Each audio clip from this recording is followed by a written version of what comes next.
पहले धमकी दी थी गठबंधन तोड़ोगे तो मैं पार्टी छोड़ दूंगा। 1 साल से तो उनने छोड़ी नहीं। मुझे नहीं लगता कि हरियाणा प्रदेश में या देश में भी ऐसा कोई पॉलिटिशियन है जो सन्नी देओल की मूवी में नहीं तारीख पे तारीख दिया करते थे, उस तरीके से सिर्फ अल्टीमेटम पे अल्टीमेटम दे रहे। अगर उन्हें निर्णय करना है तो निर्णय अपनी राजनीतिक तौर पर ले, जननायक जनता पार्टी की चिंता छोड़ दे। अगर हमारा अलायंस रहेगा तो मजबूती के साथ रहेगा। और 4.5 साल मुझे नहीं लगता हरियाणा की तरक्की में हमने कोई कसर छोड़ी है। और जिस दिन टूटेगा मुझे लगता है कि किसी को बताने की जरूरत नहीं होगी या किसी को बोलने की जरूरत नहीं होगी। उनकी फ्रस्ट्रेशन या उनके परिवार की फ्रस्ट्रेशन तो ये दिखती है कि उचाना के अंदर विकास क्यों हुआ।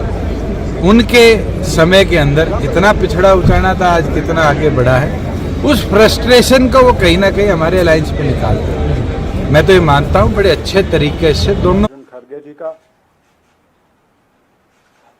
हमारे नेता श्री राहुल गांधी जी का, परम आदरणीय श्रीमती सोनिया गांधी जी का, हमारे बीच उपस्थित आदरणीय मुकुल वासनिक जी, श्री माखन जी, श्री दीपक बाबरिया जी। मैं आज भाजपा से इस्तीफा देके कांग्रेस में शामिल हो रहा हूं। इसके लिए मैं कांग्रेस के पूरे नेतृत्व का आभार व्यक्त करता हूं कि इन्होंने मुझे अपनी पार्टी में स्थान दिया और ख़ास तौर पर राष्ट्रीय अध्यक्ष जी ने मुझे यहां पर आप सभी के बीच पार्टी में औपचारिक रूप से सम्मिलित किया। इसके लिए मैं इनका आभारी हूं। इसके साथ साथ मैं ये ज़रूर कहना चाहूँगा कि मेरे 5 साल का जो लोकसभा का कार्यकाल रहा उसके लिए मैं आदरणीय प्रधानमंत्री जी का और पार्टी का बहुत आभारी हूं कि मुझे उन्होंने एक मौका दिया। लेकिन कुछ राजनीतिक कारण ऐसे थे काफ़ी समय से जो बन रहे थे, असहजता के कारण मुझे ये निर्णय लेना पड़ा। और असहजता की जब मैं बात करूं तो उसमें मुख्यतः कुछ जो विचार की जो बात है वहाँ पर मेरी सहमति बहुत सी चीज़ों पर नहीं थी, चाहे किसानों का मुद्दा हो, चाहे अग्निवीर का मुद्दा हो, या जो हमारी अंतर्राष्ट्रीय फीमेल रेसलर्स थी चाहे उनका मुद्दा हो। मैं उन पर असहज था और मुझे बहुत खुशी है कि आज मैं कांग्रेस के परिवार में शामिल हुआ हूं। इसके लिए मैं सभी का, सारे नेतृत्व का बहुत बहुत आभारी हूं। धन्यवाद।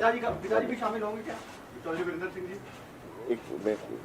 चौधरी वीरेंद्र सिंह जी ने इन्फॉर्म किया है कि वो एक पब्लिक मीटिंग के अंदर लोगों के बीच में शामिल होंगे, ये उन्होंने इन्फॉर्म किया। धन्यवाद। सपोर्टर्स चुनाव आयोग को इस्तीफा देना पड़ गया है बीच चुनाव के पहले, क्या कहेंगे?